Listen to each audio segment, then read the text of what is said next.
Wilfredo Willie Buendia Revelame, born January 27, 1961, is a Filipino television host, comedian, drummer, singer, songwriter, actor, and businessman. He hosted for variety shows including Wowie, Wow Willie, Will Time Big Time, and Wowin. And he signed the contract in for Philippine television networks including ABS-CBN, GMA Network, TV5, and ALT. He left ABS-CBN, GMA Network, and ALL-TV due his contract expired or terminated on the month ago. Revelame is known for developing a business, the Will Tower, a condominium building in front of ABS-CBN Broadcasting Center in Quezon City, with business partner Manny Villar. It held its grand opening on September 15, 2013. Revelame was first married to actress Princess Ponzalan. In March 2005, he married Liz Almaro in a civil ceremony at Lipa, Batangas, officiated by then-Mayor Vilma Santos. This was followed by a church wedding in June 2005. Their marriage was annulled in 2008.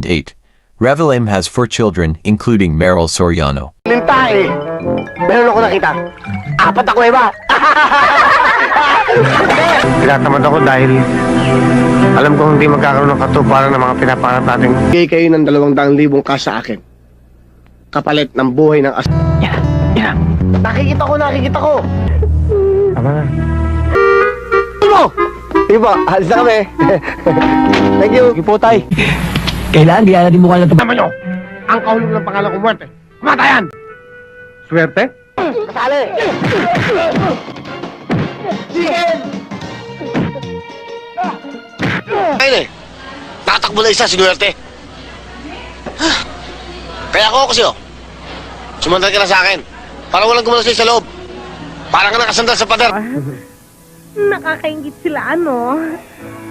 Sana tayo. Mas delikado ka kay Gemma. Hindi ka lang sasabunin nun, ha? Babalawan ka pa nun hanggang sa pumuti ka. Dong. Ano? Ang papa mo inatake sa puso. Mali na naman yung binalat mo eh. Bakit? Pang-Amerika yun! Pulisyudad lang tayo! Ganito ha? Hoy! Makinig ka ha! You can say awards or a group of words. Dalawang gwapo, narito, si Michael At si Angelo! Ano? Kulang sa ano? Kulang ka lang sa pansin. Kulang sa isa ka pa kaninang pa ako. So, hindi ko nakompleto. Ito po ang ating mga bisita, ang mga matitinding komedyante. Stand-up comedian, please welcome Ate Glo.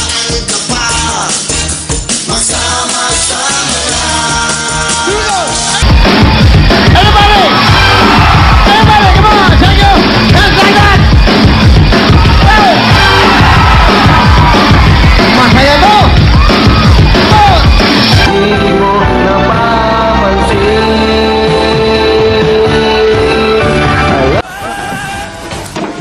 Makabayan ko suot mo. Hindi ka pa ito yung bis. Magpunta ka na dito. Siyempre naman, pinapataba ko ba kumbaga sa baboy para masebo. Pinapataba ko ba yan? Relax ka lang, gano'n ko bahala sa'yo. Okay? Chong, napakagandang trabaho at napakadali. Ang ganda na exposure mo dito. Exposure? Bakit?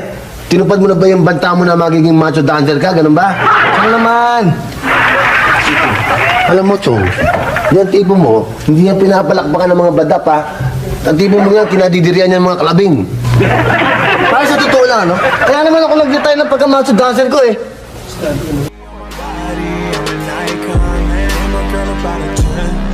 I should fuck around.